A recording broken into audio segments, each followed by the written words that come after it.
Good morning, good afternoon, good evening, and welcome to the Jerusalem Center for Public Affairs Daily War Room Update. We are on day 94 of Israel's war with its terrorist neighbors. In the south with Hamas, the war continues on with IDF forces operating both in the north, where we've consolidated really our holdings, and developing also into the south, into Nusirat, into Khan Yunis, and into Rafah to certain degrees. What we're looking for, as we described yesterday, it's the hunt for the Hamas leadership that we understand is sitting in Khan Yunis, hiding in the tunnels, the multi-layered tunnels, yes, we should say, of underneath Khan Yunis. In the north today, a dramatic, development with the targeted killing of one of the senior leaders of the Radwan forces. The Radwan forces of Hezbollah is really the equivalent of the Nukhba forces of Hamas. These are these commando terrorist forces that are designed and trained to cross the border and to wreak havoc, murder, rape and pillage the Israelis. And one of their senior commanders, Wissam el-Tawil, being targeted today in Lebanon, some 10 kilometers deep into Lebanon. That's really one of the first major strikes against major or senior operatives, terrorist operatives in Hezbollah. Until now, what we've seen is this war of attrition going on, where the local forces attack Israeli forces, we respond. This is really a next step up on that level of both Israeli responses and what we expect to be also the Lebanese response, the Hezbollah response. Obviously, this all going back to last Monday when Israel assassinated Salah al-Aruri, the senior Hamas terrorist in Beirut. The Lebanese response, Hezbollah's response on Shabbat, on Saturday, targeting a strategic asset, a strategic base in Israel's north, and then developing into the situation where there is just an ever more serious really escalation going on our northern border. In Judea and Samaria, the Israeli forces are continuing to operate against the terrorists. And we've seen a number of terrorist attacks carried out yesterday, and also fatalities, Israeli fatalities, including an Israeli Arab who was killed when he was mistaken for a Jew driving along the roads, and an Israeli border guard patrol officer who was killed in the operations, the anti-terror operations in Jenin. We have also regional developments with the approaching visit of the US Secretary of State, Antony Blinken, who's coming to the area this evening, and really major statements also coming from senior Israeli members, as particularly our Minister of Defense, saying that now we're really fighting this axis of evil. I think, as Dan pointed out previously, we're talking about the first time that we're really talking about that axis of evil, comparing and really drawing the clear conclusion that Iran, via its tentacles, is operating on all different levels against us, whether it be Hamas in Gaza, Hamas and Palestinian Islamic Jihad in Judea and Samaria, Hezbollah in the north, and in the south, the Houthis really acting from Yemen. And on that subject, Dan, today we have a special guest with us, Dr. Habtom Mehari, who's going to talk to us. We're going to talk about really about the idea of Bab el-Manda, what's going on with the Houthis, that whole area of that maritime area adjacent to the Horn of Africa, which, if we can, Daniel, just put up just a quick map just to give everyone a little bit of a context of what we're talking about, where we're talking about. We're talking about an area which is just by the Horn of Africa, an area which is critical for all passage all the way through up to the Red Sea, and from there going up into the Suez Canal and into the south of Israel via Eilat. We're talking about this area here of the Gulf of Aden, coming through into Yemen, obviously on the eastern side, on the right side, Eritrea, Djibouti on the western side, and this area which is called Bab el-Manda, that's an area which is 26 kilometers wide, only 12 miles wide. it's a critical passage. It's a choke point. It's a choke point and a critical passage for all maritime activity through that area. Obviously, when you take into account international law, which is what we're going to talk about a little bit today, that each country has a 12-mile area into the sea, which is part of its sovereign area. And so obviously when you have a 16-mile area that separates Djibouti, Eritrea, and Yemen, obviously that has to be divided up, and it's common to most of those countries, or to those countries around those areas. And so you have really the question which we're going to discuss with Dr. Mahari of why isn't Eritrea doing anything about the breach of its sovereignty and the Houthi, the Yemenite attacks on and really destroying the freedom of passage there. Also in this context of ever mounting both rhetoric and discussions led by the US, a 44-nation coalition of countries, including NATO countries, that are discussing and have made clear just a few days ago, made clear to the Houthis that their continued interference with the freedom of navigation on the sea is unacceptable. And if it doesn't stop immediately, then these attacks will require even military intervention. So on that note, that we're going to get into the subject of our special guest. Dr. Mahari, thank you for joining us. Give us a little bit of an introduction into that whole passage of Bab el-Mandeb, the complications of Eritrea, Djibouti, Yemen, all getting together in that very, very small area, trying to defend what is a massive, massive choke for international and maritime passage. First of all, I just want to introduce Habtom and Dr. Mahari a little more formally. He is a PhD from Hebrew University. He has been a resident of Israel for a number of years. He was an Eritrean refugee, absorbed by Israel, speaks fluent Hebrew, and is a great analyst of the region, and has been very much a constructive critic, if you will, of the role that Eritrea and our neighbors in those areas could be playing. He has been one of the lone voices that's been warning exactly about this development of the Iranian regime for some years. We've known Habtom, we've known each other and worked together for about 7 or 8 years now, if I'm not mistaken. Yeah, you're right.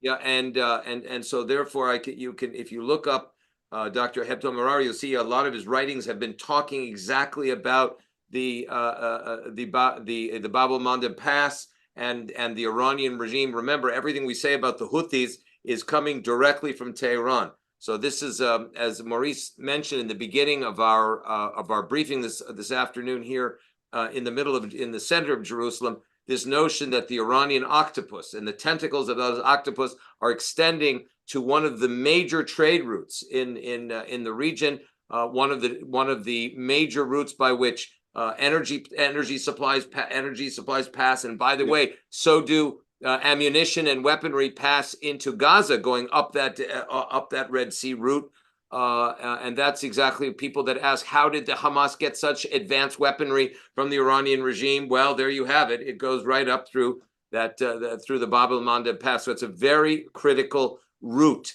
maritime route, and that's why one of the reasons we decided to talk about it today, and specifically why Habtom has a very important and unique understanding of the role that Eritrea and other neighbors should be playing. It's all yours, Habtom. Oh, thank you very much. Thank you very much for having me. I'm glad to be here. Thanks. Yes, as you've introduced it using the maps, and also as you've explained it, it's the Bab el-Mandeb, the Red Sea, is a very, very strategic pathway for trade. It connects the Asia with the Mediterranean Sea with Europe. So it's one of the major strategic trade routes. And you can see in the last since the Houthi started to attack in the Red Sea, vessels that are coming to Israel or that are related to Europeans, and it made a lot of disturbance, right? So it's very, very important, very, very strategic passage. And of course, this is not new. Even Israel has, during the Ben Gurion time, during Golda, they have this periphery policy to make sure that Israel has influences. Israel has access to the Bab el-Mandeb. So even Israel understood back then during the Ben Gurion era, it is strategic importance, and they have this periphery policy. At that time, Ethiopia was controlling Eritrea, so the periphery policy of Ethiopia was Ben Gurion was with Ethiopia. So the Red Sea, the countries in the Red Sea are Eritrea. Eritrea controls a big bunch of the lower Red Sea, the southern Red Sea. And there is, of course, the Saudis in front of the Eritrea, the Yemenis, Djibouti. These are the countries and of course, Sudan in the northern part of the Red Sea. So we have to consider, we have to understand what the situation of these countries. Let's say, for example, let's talk about, for example, the Yemen. Yemen is a country of tribal clan society. So you've got tribal clan societies. Yemen, I mean, since the 1990s, Yemen has, it's been always fragile country, and these countries that are made up of tribes and clans, they're not really a strong. They don't have a real strong nation that would make these countries real nation state. But they are very, very fragile states, nation status. So in those nation status, countries like Iran, for example, are using this situation. Like for example, if you look in Yemen, they created this non-governmental actors that works like a state. The Houthi, they control the northern part of Yemen, and then they get used to blackmail, to control, to influence their influences. It's the same thing. For example, the Iranians, they are the ones who controls the Houthi, and the Houthi are serving the Iranians. The same thing is also, for example, if you take even Lebanon, in Lebanon, the Hezbollah, in Iraq. So these countries are not real nation states. They are very much prone to countries like Iran, like Turkey, and other countries to be a proxy for them and to influence their influence of spheres.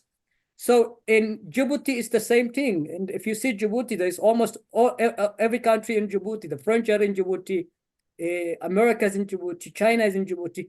So all of these countries have, for example, bases in Djibouti. Djibouti is also a tribal clan society, and it's not real nation state. It's very fragile nation state. Sudan is the same thing. In Sudan, if you see that Sudan is now in war, the Hemeti forces and the Burhan forces. So Sudan is also the same thing, and the Turkish and the Russians, they're trying to get access to a base in the Red Sea. So these are the countries. I have a question for you, just as you make this part of your analysis. Are we understanding that tribal clan societies right up the Red Sea coast make it easier for the Iranian regime to recruit groups or recruit those countries to become proxies of the regime? Yes, of course. But why is that the case? Why is that the case if, in fact, they're not Shia, there are those that are not Muslim and not Shia? But just because they're tribal and clan societies, why does that pave a pathway towards greater association with the Iranian regime? Oh, that is in the case of Yemen, for example. In the case of Yemen, there is also, in addition to the tribal clan society, they also have this another level, which is the Houthi and the Shia, right? This is also another differences. The Shia and the Sunni. So in fact, Iran is a Shia society, and the Houthi are a Shia society. So they have this. That. But that's not just because they're clan and tribe. That's because they're fellow Shia. Exactly. But not only in Yemen. If you go to Somalia, they speak one language. They have one religion, Islam. But see, Somalia is divided into four: the Puntland, the Somaliland, the Mogadishu, and the Jubaland. These are autonomous states. So people try to get to organize themselves according to their tribes to secure their interests, right? Their resources. So it's easy for these countries to come and work with those tribal clan societies, because these tribal societies, they need to protect their interests. They need to get resources. So in order to do that, the difference between countries with a strong nation state and tribal clan society is that in tribal clan society, you don't have social trust. In nations, when the organization is at the level of nations, then you have social trust. You trust your nationhood person. But in tribal society, you only trust your family members or your clan or your tribe. You don't trust others. So that's the difference. And then these countries, they get used of this fragile existence of this nation status, and they create their proxies. If you go, for example, in Somalia, you have got the Turkish trying to influence Mogadishu, and you have got the United Arab Emirates trying to influence Somaliland, right? So that's how it works with this nation status. One of I think the problem with Israel is that Israel considers this nation status as a real nation status and tries to think at that and tries to its policies according to this perception. But if you consider Iranians or the Emiratis or the Saudis or the Turkish, they don't care. They don't really think that these are real nation status. So they try to influence whatever tribe, whatever clan they can get, and they try to secure their national interests. Mm-hmm. That's the differences. So tell us what has been the challenge with Eritrea here. Eritrea also as a tribal clan society has been somewhat as silent as the Houthis in northern Yemen have been, subverting and threatening the entire area through the Bab el-Mandeb Pass. Yeah, so I wanted to correct you that, and Eritrea is special because Eritrea is the only country that has real nation state in the country. Like, for example, in Eritrea, we don't have, of course, we have minority tribal clan minorities, but the overwhelming majority, the Tigrinya, is an ancient nation with ancient civilization. So that's the difference between those countries, these tribal clan-based countries in that region, to Eritrea. So in Eritrea, you have got a strong nation with an ancient civilization, but the state is failing. The state is failing. Right. You just mentioned one of the things that you and I have chatted about, which I didn't frankly know anything until I met you, is that the civilization of Eritrea, the Tigraeni majority in Eritrea, is actually identifies very closely with the Jews, with the nation state, with the Jewish nation, and actually religiously shows affiliation to the Torah of Israel and the whole religious inherited tradition of Israel.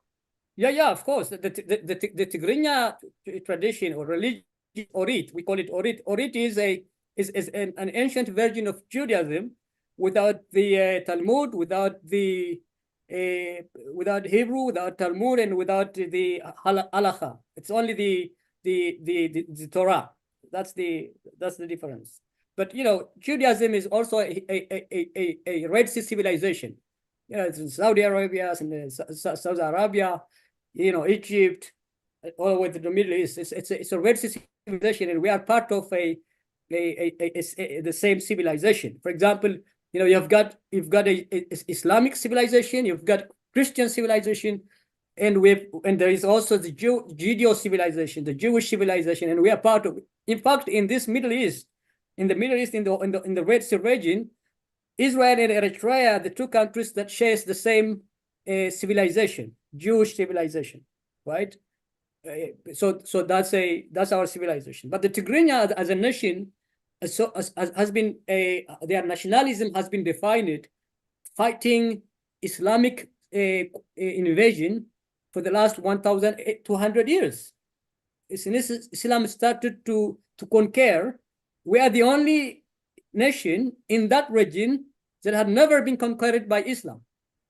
It's not only that, we've tried to keep our civilization, we have tried to keep our culture, our language. It's the only nation that has a written language, a written script in Africa. So we have achieved this. We've defended Islamic invasion throughout history. It's very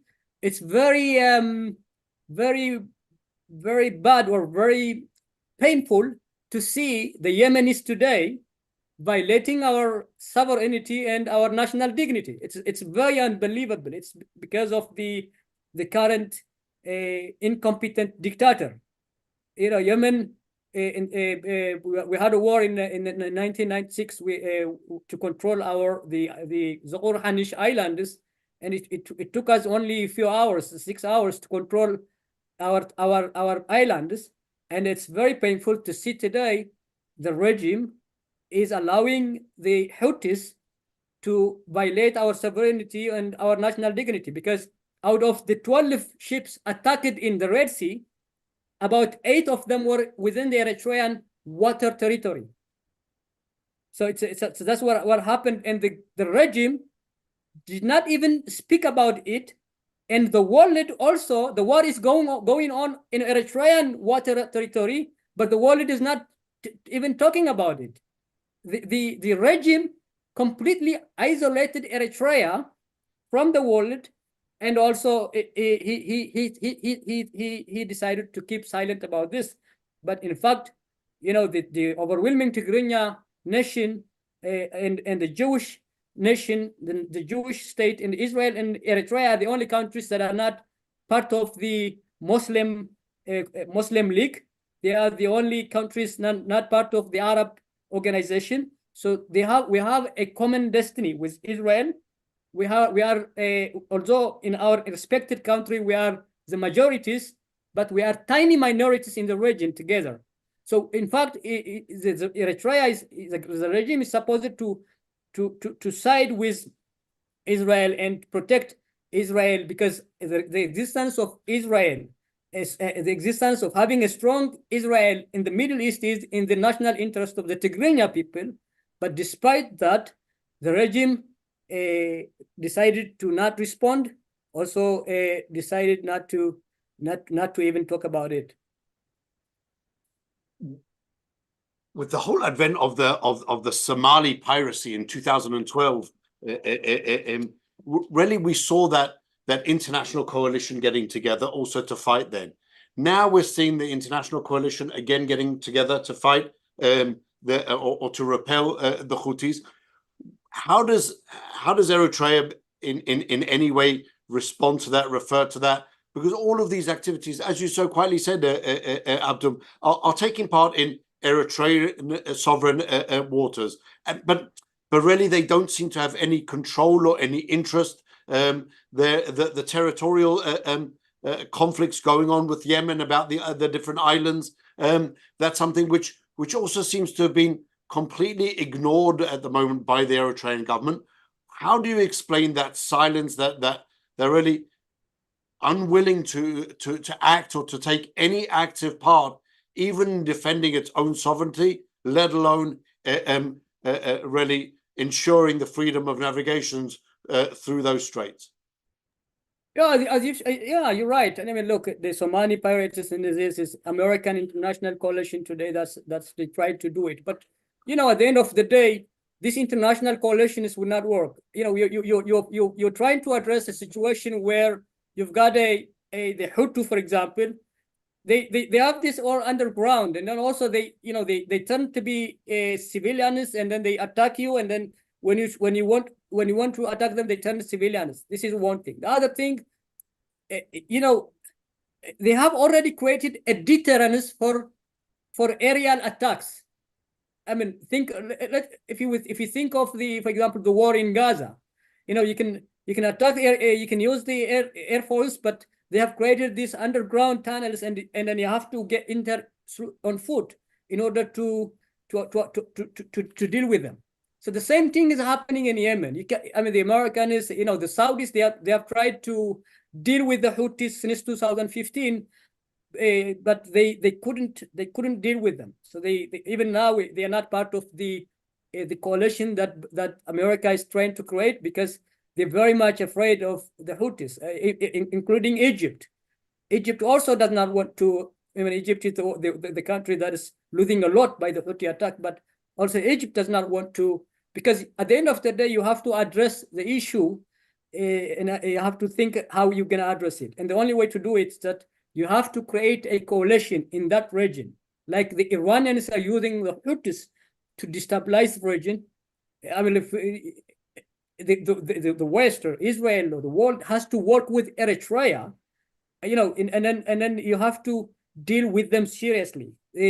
Aerial attack alone is not a solution, and the Americans, I think, they understand that, or maybe they don't want also to make it's a decline in power in many ways. Also, the Americans, they don't want to now to get into war, so they are not. It's more about an image or a public affairs issue than the Americans seriously want to take action against the Houthis. Regarding Eritrea, under the current regime is a Tigrinya regime. It's also a Tigrinya, but it does not have a social base in Eritrea. It doesn't have any ideology. Of course, they think that they are socialists. They are something. They use different means to stay in power, but the only reason is to stay in power, and the way to stay in power is by isolating Eritrea. So they don't want to create anything, or to make a coalition or to cooperate with anybody. Like Eritrea, for example, does not have relationship with the West, with America, with Europe, including Israel, but also Eritrea does not have relationship with China or with Russia. There is no any bilateral cooperation with China. There is no any bilateral cooperation with Russia, with nothing. It is very, very isolationist regime. In fact, Eritrea is the only country that has a independent foreign policy. He decides whatever he wants, but because he's isolationist, he doesn't want to create any relationship. So one of the solutions is that Israel has the power, the military, the air force, the technology, and everything, and Eritrea has the strategic patience and historical perspective to deal with Yemen. For example, a coalition between Eritrea and Israel can secure that important strategic trade route. So so you have to think in a long range, long term, and you have to also create ways to do that. Otherwise, there is a short way to deal it. And I don't see in Israel a policy that addresses the Houthi. As I said, aerial attack it will not work. It will not be successful. So the only way to do that is we need to create a partnership between Israel. Israel has the technology. This is the thing. Israel has a strong state, and Eritrea has a strong nation. The coalition of these two can secure, not only deal with the Houthis, but can secure the Bab el Mandeb, the Gulf of Aden, and the Arab Sea. And this is very important. Israel could be a very, very important country for the West, but also it can deal with the Iranians, but also it can be very, very important country for the Gulf states. It can secure their security threats in that region. So we together, Eritrea and Israel can do that, but that needs a strategic thinking. But there's no way of Israel forging that type of strategic alliance with Eritrea so long as the current leadership is in power. Oh, that's you're right. But the current government is in power because of its media monopoly, isolation, and narrative monopoly. That's the only power. The only reason this regime is in power, and it is an aging regime. It's been 30 years. The dictator has been 30 years as a dictatorship, and 30 years in the struggle for independence. He's on his way to die, even naturally. So it's about you know, it's in the West, in Israel, it's not, you can use media to influence governments. So one is, if one is the media monopoly, the narrative monopoly, and the isolation is broken, the regime anyway going to be changes inevitable in Eritrea. So Israel can influence that inevitable change in Eritrea, and of course protect its interests. But that's what of course the Americans also needs a change in that region. The West needs change in that region. So change is inevitable, and that change is happening soon. Even today, the Israeli government can create good relationship or with the people, with the Eritrean people, right?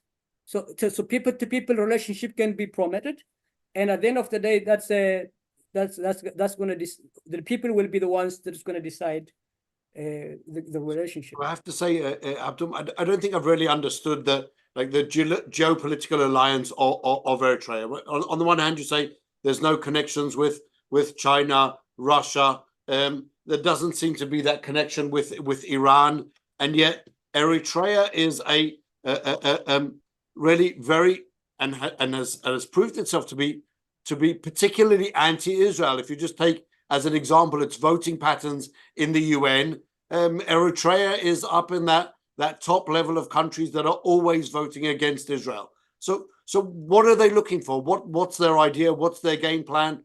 Who are they seeking to ally themselves with?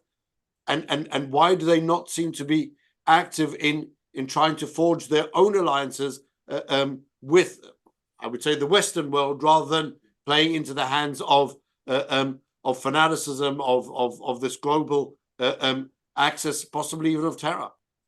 Yeah, it's very interesting what you were saying.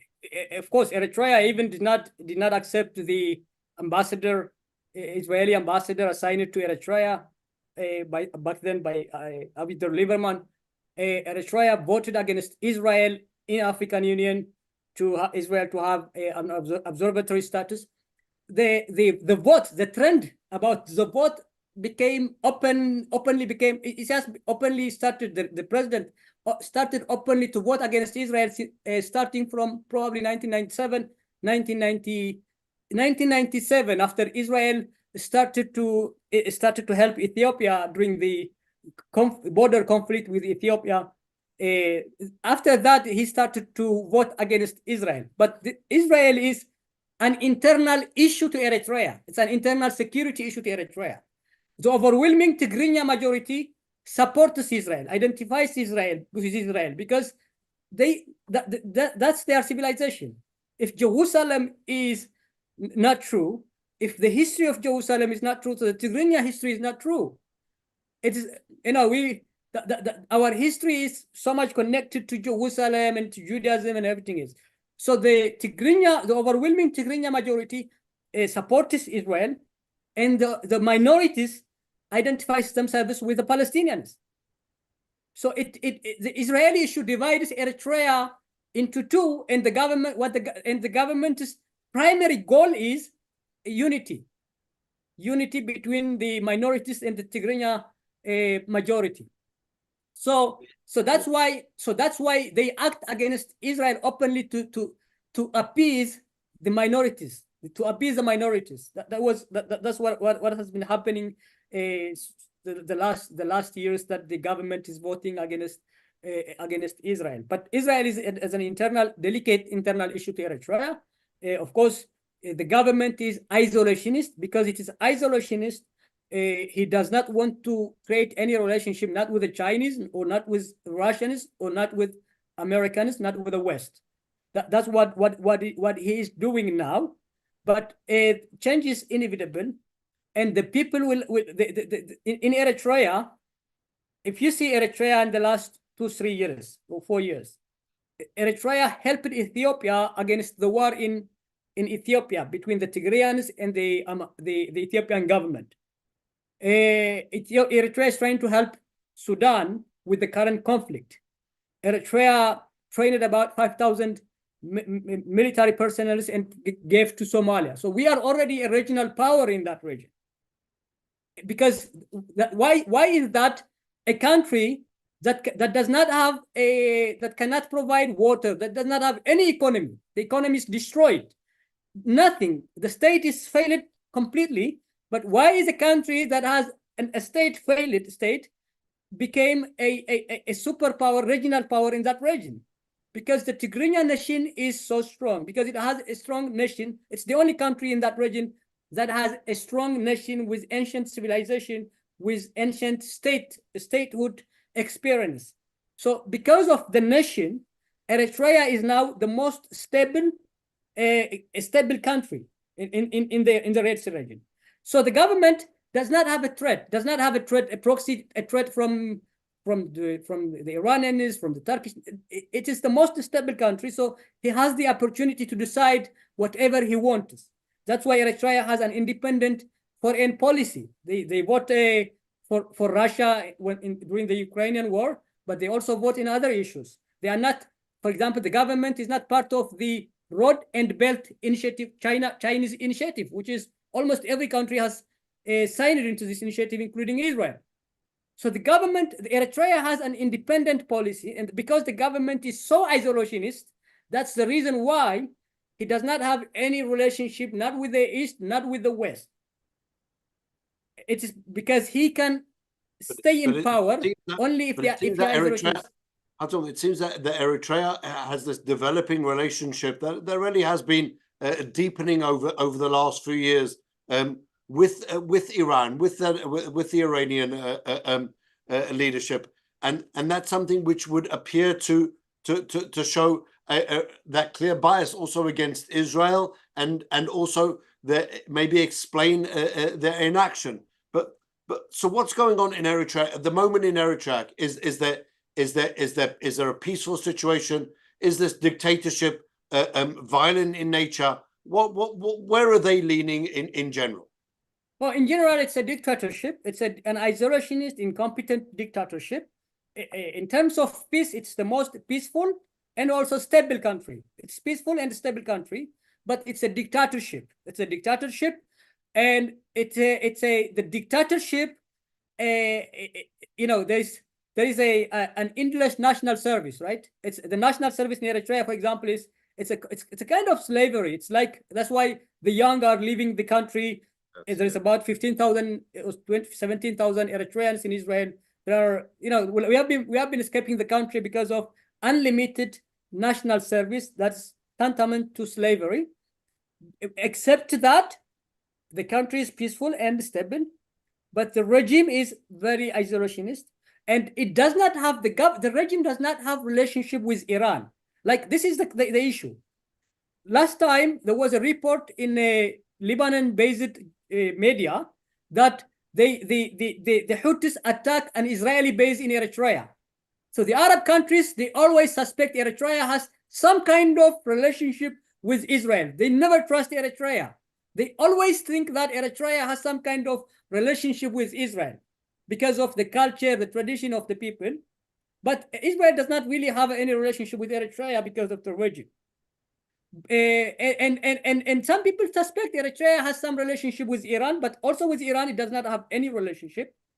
Last time, 3 years ago, there was an Iranian ship in the Red Sea in Eritrean water territory that was spying Israel, and Israel attacked that ship, and Eritrea criticized Israel, but also criticized Iran for violating the sovereignty. So also, I want to go beyond Eritrea now and talk about, as we only have a few minutes left, and talk about building a security coalition to secure the Red Sea and the Bab el-Mandeb Pass and the straits against Iranian subversion and hijacking. How do you see it? Can you see a Saudi, a Saudi Israel American coalition bringing in Djibouti, even if Eritrea doesn't participate?